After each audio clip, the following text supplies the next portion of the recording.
Um, well, Disney started the kind of the realistic stuff with a lot of their Snow White and things like that way back in the the Hmm. beginning of feature films, and they use well, they call it 24 frames per second, but it turns out a lot of the times they were just doubling 12 frames per second to get 24. So they did these things called rotoscoping, and rotoscoping is where you copy over video that has been shot of a character doing something. So, Hmm. and they have a book. Where's my book? There's like a poor man's rotoscope kind of technique. That's this book of just animals in motion and people walking around, and there are two different books, and people learn to mimic actual people moving.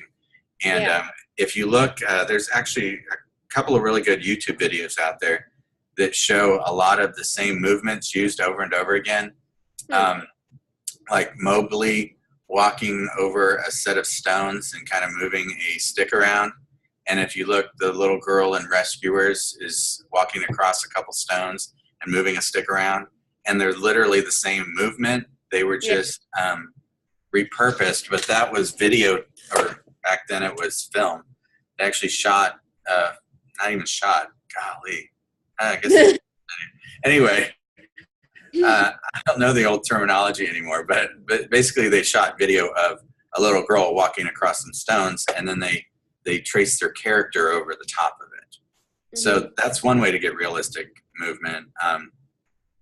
The problem with some of it is if you don't do it just right, it looks like you've traced over video, and it's just awfully laborious. Um, and then there's 3D stuff. So if you've seen the Polar Express, Yeah. yeah, that's used. Everybody acted out that entire movie, and then they put the 3D puppets matched up with like blue dots all over them, or Hmm. that may have even been back when they were using white balls that were like ping pong balls to line up in these suits and stuff. To me, that's taking away the animator, and all of a sudden now you're just a tracer, and that's the horrible thing to be called. So It's like plagiarism to a How, writer. yeah. yeah. How would you do animation like that in the Polar Express? Like Uncle John mentioned 3D modeling and stuff. I guess you animate that, but how would you get the 3D models? Um, there is have you been to the site called 11secondclub.com? No, Okay, no. that is a contest that once a month they give 11 seconds of audio from an actual movie somewhere, and like Hmm. an old movie. And did we? Okay, you're still there. Okay, I thought we Yeah. lost connection for a second. And then and then they animate to it. Well, one of the things they offer is these already pre-rigged characters that you can animate with. So you don't Hmm. have to build the model, create the skeleton structure in the model, create all the controls to get like the eyes to blink, the mouths to move, and stuff like that. They have links Yeah. for you to get those characters and download them if you want to borrow them. Hmm. So that's one way to play with 3D models to do it. Otherwise, you have to model the character and then learn how to rig. And rigging is probably one of the least favorite jobs of animators there is out there, because you create a character that's like this, their arms are straight out, and they put bone structure in Yeah. them. But then when you bend down, if it's not attached in the right places, it looks like the arm's pinching, or sometimes it chunks out. So that's, to me, that's kind of like a nerdy job. That goes along with like rendering. I don't want to be a renderer either. Uh, Rendering's like, do you know what rendering is? Have a you ever little bit. been? In Premiere Pro, there's an option to render, like you press enter and it'll just automatically render everything. Sometimes I think the rendering makes the video quality look worse. Like it's supposed to make it better, but sometimes it's made the video look more fuzzy, and that's not Yeah. Yeah, so like video, when you render in video, you have these things called codecs that you have to mess with, and a bad codec cool. will screw up your render and do exactly what you're talking about.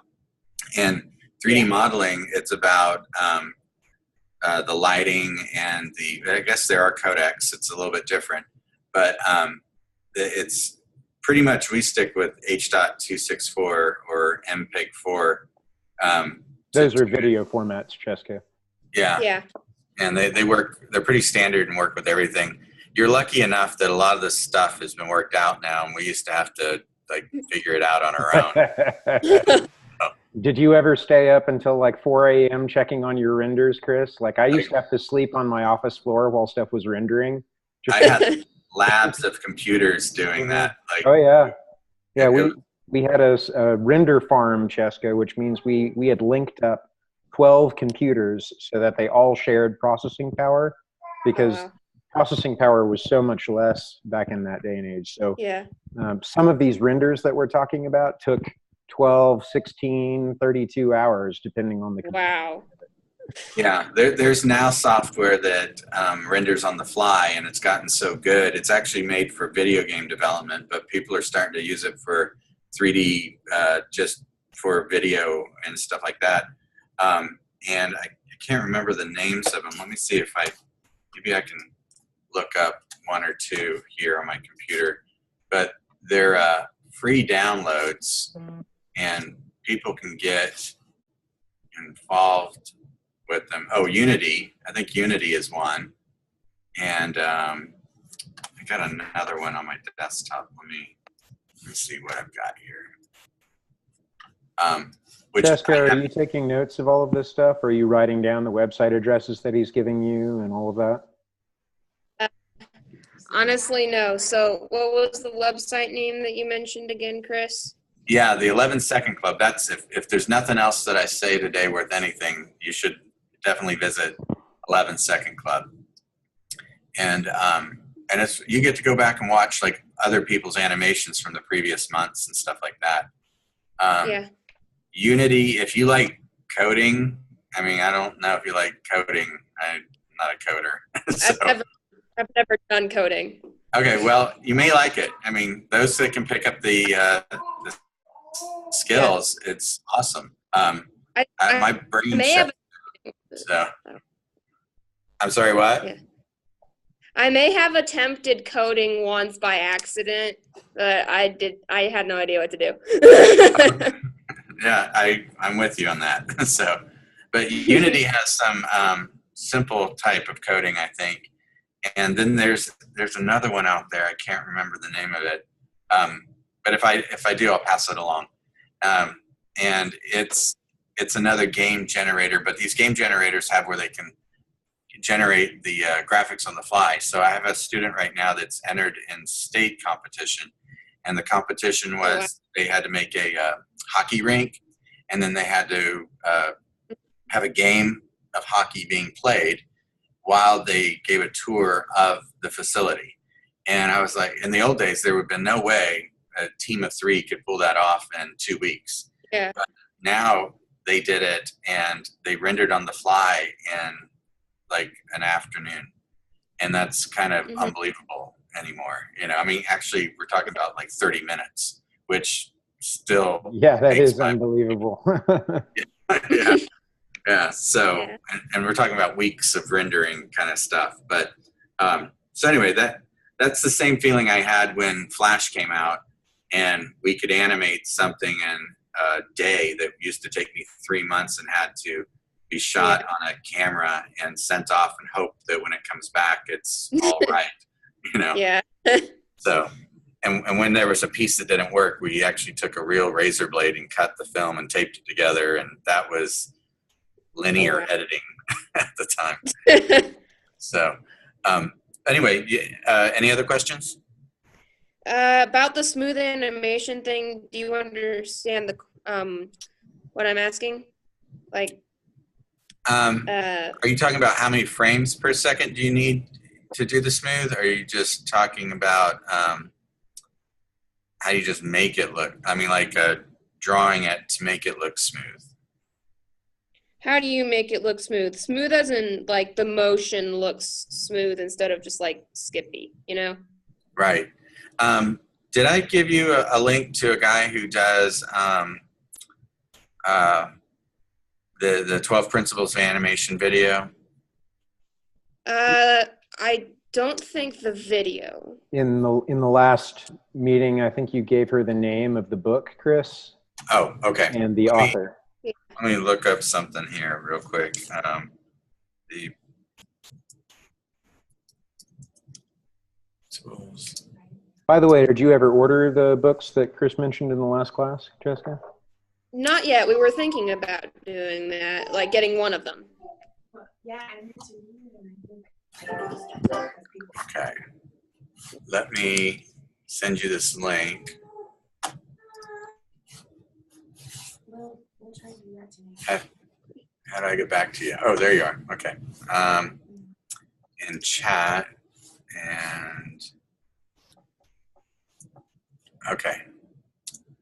So this guy has a YouTube video that you can watch, and he's the one that did animator versus animation, and it's kind of a little iconic video of the icons coming to life, like stick figures on your desktop coming to life, and they're fighting each other using the icons on your computer. And it's pretty cool. But he also does this video, and it explains the 12 principles of animation by actually showing how they're done at the same time. So what you're looking for is how to tween, and he'll explain tweening in it. And tweening's what is the process of animating something till it's smooth. So you'll actually draw like the first frame, like if I were to draw my arm moving, I draw it here first, and then I draw the last frame down here, okay? And the tween would be drawing the middle one, and then drawing the one between here and here, and it'd be like here, and then further and further and down. And there's different things called like ease in and ease out, and that's creating the slowing down as you get closer to the object, or the speeding up as you get closer to the object. So if I'm trying to hit this other hand, ease in would be, it would be very close frames here, and then getting further apart as they got here. So it looked like it was actually speeding up as it went out, right? And then ease out would be me going this way, and as I got closer to the object, it would slow down. So my hand would slow down. And if something's going slow, you need more frames. If something's going fast, you need less frames. So that's one thing. Yeah, what? Is that what you were talking about? Yeah, just how to make it look not like, not skippy, just like smooth. Yeah, and so the best thing to do too is to like grab videos of animations and see if you can watch them frame by frame. You know, like literally scrub through and just watch their frames and see what decisions they made in order to get from one frame to another. Yeah, I was thinking of doing something. Yeah, it looks really goofy too. It's really kind of cool. If you like a video and you use Premiere. Okay, so you can take like a video. Like I'm not condoning this, but I think some people know how to take videos off of YouTube and then import them into Premiere. And if you're doing that, just to go look at the frame by frame video of an animation, you know, that'd be good. I'm sure there's ways of doing that. So, anyway. I think that there's actually, so my students do it all the time. I'm not sure how they do it. I mean, I'm not going to say I'm not sure. But go ahead with your next question. All right. One thing, just to comment on what you said, the import export thing. It all just depends on what website you're using to import and export it. Some websites are like really bad. It would import the video but not the audio, and then another one would import the audio and not the video. And you just gotta find the right website to import and export stuff. Yeah. And you just drag and drop.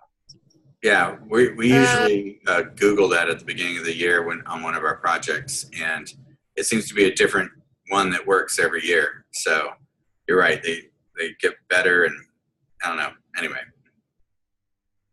Yeah. I don't exactly know some questions I have right now. Just I have basic. There's one basic here that stuff, says, how does movement affect shading? Yeah. Yeah, so are you talking about in 3D or are you talking about in 2D? Basically in general. In Because general? I noticed when watching a 2D animation on YouTube, the shadows change when the movement changes. So Yeah. yeah. Well, in 2D, it's a bit harder because you're faking the light source. In 3D, you actually create a real light source, or I guess a virtual light source that's mapping it out for you with math and stuff. But yeah, there would be looking into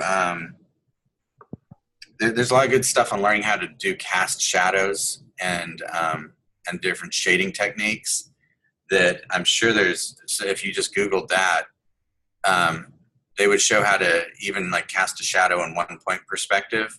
That would be a good web search. So, and I know that doesn't make a lot of sense, but when you draw things in 1-point perspective, there's geometry being laid out. And so if they show you how to do a cast shadow in 1-point perspective, they'll show you how to use the sun or the light source that you create and how to cast it. So if you get good at that, then you would know how to cast your shadows with your animations going by. Because it does they show you the lines that come down and how they hits the shoulder and hits the ground and changes and things like that. Yeah. Cast shadows, I've noticed, like, you can do some cheats with it, which is basically my way of saying doing a quicker version, like making it not the exact shadow of the person, like just like a little lump or something. I noticed they did that in Avatar, and then you can be like really specific and draw the exact same person with stuff like that. Yeah, I if I'm doing shadows in 2D, I almost cheat it all the time. I'm just kind of roughly going, what would this look like coming from the source, and then I never have like a hard shadow on the ground. It always kind of fades out towards the tips of it, so that I don't have to draw it all. So okay. What are some cheats in animation? What's some cheats in animation? Some cheats. Gosh, I don't know how. I mean, I know how to do it while I'm doing it, but yeah. A lot of the time when I'm drawing, I don't ever do the 24 frames of animation. I'll always do 12 and double it, and if not, I may even do like 6 and triple it. Depending on what I'm working on, or that'd be quadruple it. Yeah, or 8. You can do 8s, and is that right? Yeah, 8 and triple it. So I think cheats. Gosh, I don't know. I'm almost learning new cheats all the time.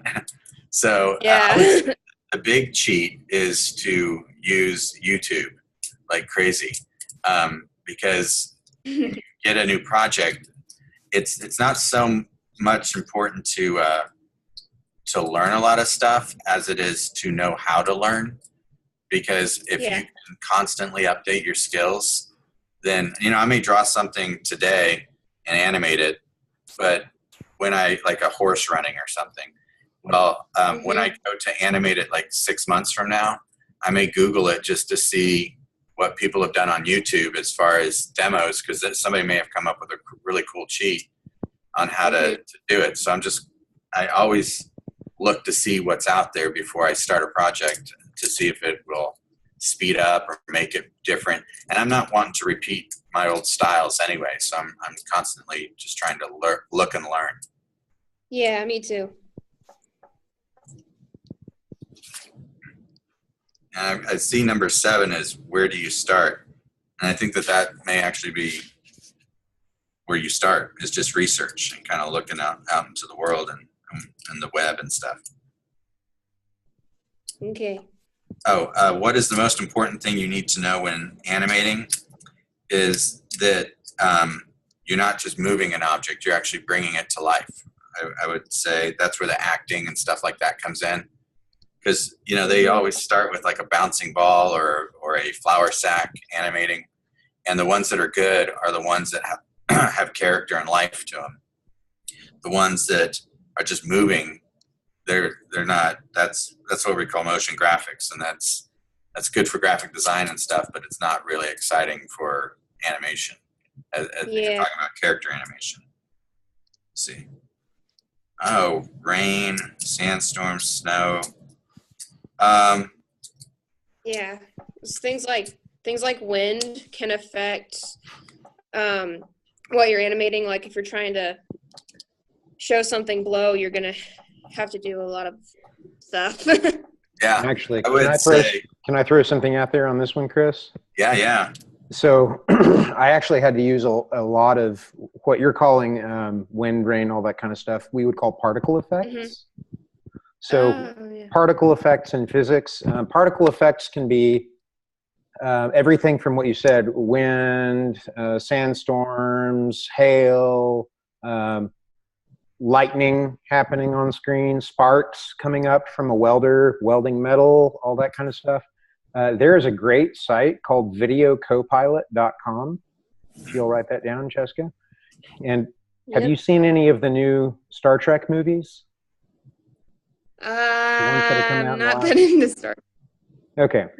So if you were to watch one of the new Star Trek movies, during the credits at the end, there's like all this cool animation of like planets and stars exploding and stuff like that. That was actually done by the people that run the Video Copilot website.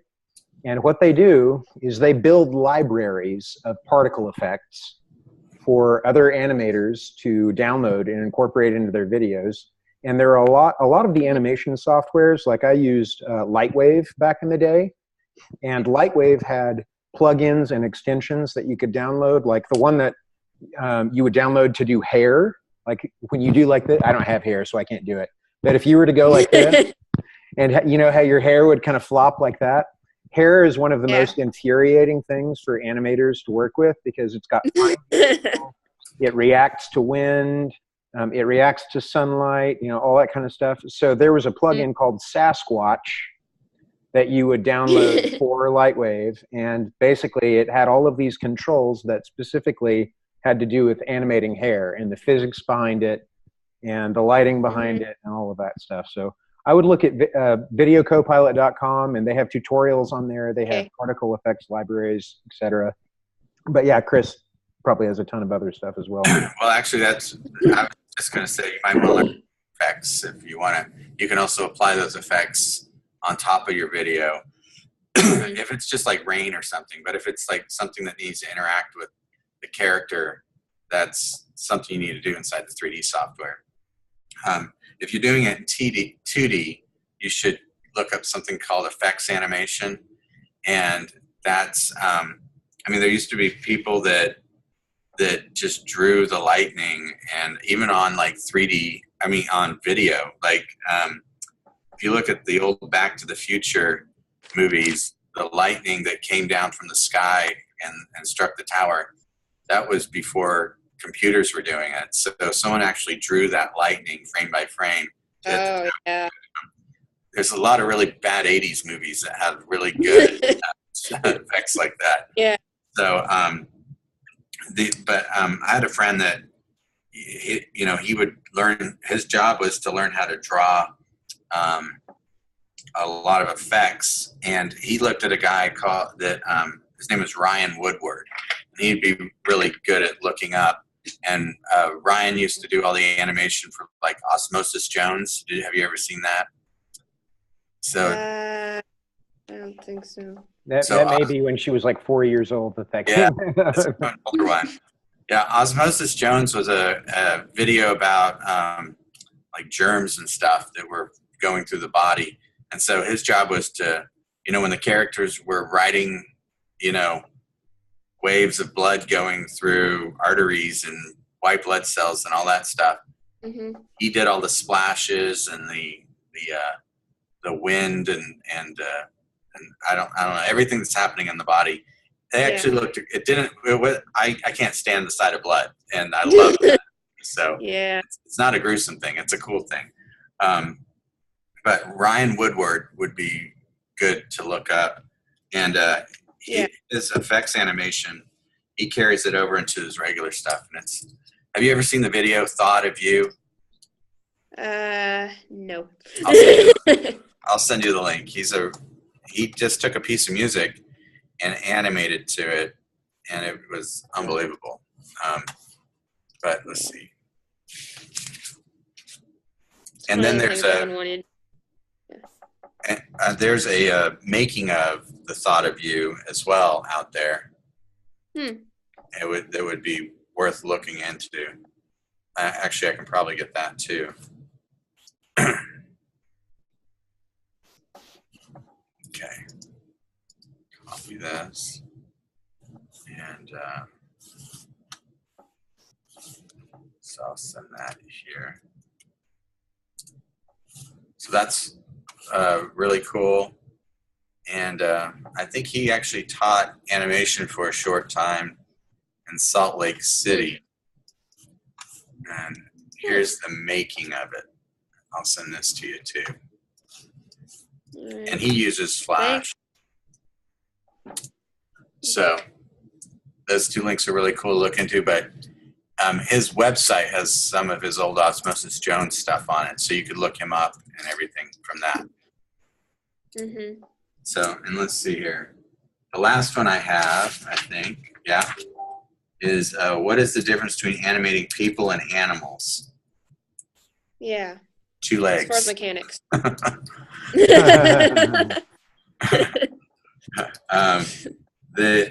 There's not a whole lot of difference other than the 4-leg, 2-leg thing, because it's all observation and recreating life. So, because I mean, people talk and animals talk in animation, so I don't know. I don't think that there's much difference. So how about things like wings? Like if a bird is flying or something, how would you animate the wings flapping? Like How to Train Your Dragon, they do lots of stuff like that. So yeah, how would you do that? So like, wow, that's a great question. Okay, so if you're doing things like birds, then you've got reference. But if you're doing things like dragons, then you're trying to, I mean, like that skeleton just wouldn't work in reality, because we just don't have 6 limbs, and you really need 6 limbs to have wings. So yeah, it's almost like you're just trying to figure out how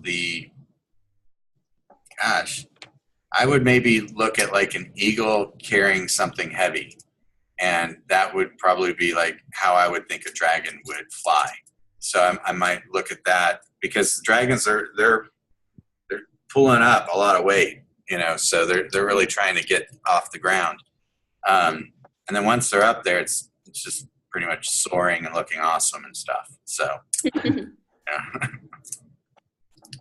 Is that helpful? A little bit. So you said for dragons, you would just look up pictures and stuff of like birds carrying heavy things and go from there. Like when an eagle catches a really heavy fish or something like that. How does it change the way they beat their wings in order to get up off the ground? The other thing is I would pretend to be a dragon and videotape myself and try to figure out what that would be like to have to, fly. Yeah. And then immediately delete the video and never show anyone. But basically act it out. Try to act it out. Yeah. So I think that's how I'd approach it. So it's a good idea. Yeah. Do you have any tips for drawing as a side subject? Because I know drawing is a very important part of animation. Mm-hmm. I actually try to draw every day, even if it's just for 5 minutes and it's a doodle. But I have prompts that you can actually find out if you just look up sketch prompts, like PROMPT prompts. anyway, just start writing in sketch prompt or drawing prompt on Google, and you're going to a lot of cool 30-day challenges and things like that.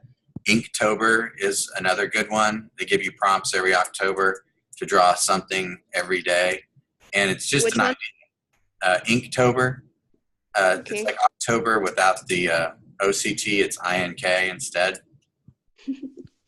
And the guy who runs that is also a really good artist, and he sketches all the time. Jake something.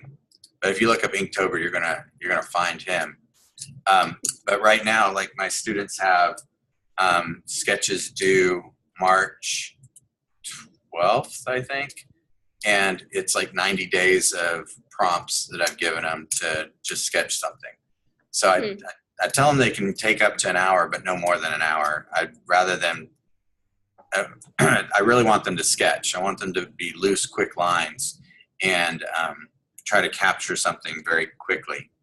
So that's one thing. I would try to get used to drawing not the hairy line. You know how we all draw the little, real quick, lots of little lines to make up one big line the way we want it, but to try to get that in one quick stroke and get used to that. There's something that might be helpful too, because you have to draw quick to do it, but it's called a Buddha board. Have you ever heard of those? I got one over the summer and I started playing with it. I haven't gotten into it, but basically it's a bamboo brush and you get it wet and you paint this surface. And the practice is the Buddhist monks used to paint, and probably still do, a real smooth stone, and it would dry really rapidly. And and it's because it'd be something like marble or something like that. Well, Buddha board's this cool surface. You can get them on Amazon and stuff. And you brush this wet brush on it, and you get to draw something, but you have to draw it quick because it disappears within like a minute and a half or 2 minutes. So I kind of liked it because I played with animation with it. So I'd have a frame, I would paint it, and then I'd take a shot with an iPad, and I had a stop motion program. I think it was called iMotion. No, iMotion something else. No, I think it was iMotion. And so I just take a frame, let it disappear, but I could see slightly the image below, so I just keep brushing new versions of it on there. So it was kind of acting like the onion skin. Yeah. Where it would show a transparent version of what the frame was before it, and you would just sketch over that. Yeah, yeah. And I mean, the Buddhists, they use it, they try to draw a perfect circle every day. Okay. And so they'll draw a perfect circle, and the whole idea is that you will never draw a perfect circle, but the attempt is the more important thing, that you're always attempting. So I get on there, I try to draw bonsai trees in like 30 minutes, or no, 30 seconds, and see what, and if I like it, I take a picture with my phone real quick, because it's going to be gone. It's a practice of temporal art. So it's that's also a metaphor for art in general, is you create something and then some things last, but many of the things that you create are gone like that. Yeah. Yeah. And it's good because you detach a little bit and live in the moment of the art. So it's kind of cool stuff. It gets really heady real quick, real spiritual kind of stuff. So, yeah. I think we are at the end of our time. Oh yeah, a little bit over. So yeah, you're right. I got to run out. So anyway, yeah, this was cool. I hope that I was helpful and got you some good resources. So yeah, thanks a lot. Yeah, you're welcome. My email, if you have any questions, and like if you're like just looking for a link or you want some references of something, you could email this, and I could email you back quick answers pretty quickly, at least within a day. And there's wchrisHopkins@gmail.com. So. And Cheska, I'm also posting the links that he shared to Facebook in our little chat that we had going on Facebook. Cool. So I've also posted Chris's email address to that conversation in Facebook as well. But Cool. Anyway, Cheska, I hope you took good notes. Chris's time is very valuable. Yeah. He's got a lot of great experience to share. So Well, I like this camera. It makes me look thin. So thanks, man. Well, so Chris, this was, we really appreciate your time, man. It's been great. yeah, you're Yeah. welcome. Yeah, no problem. We'll take it easy, and I gotta go get my daughter. So I'll see you guys later. See ya. Bye. See you, Cheska.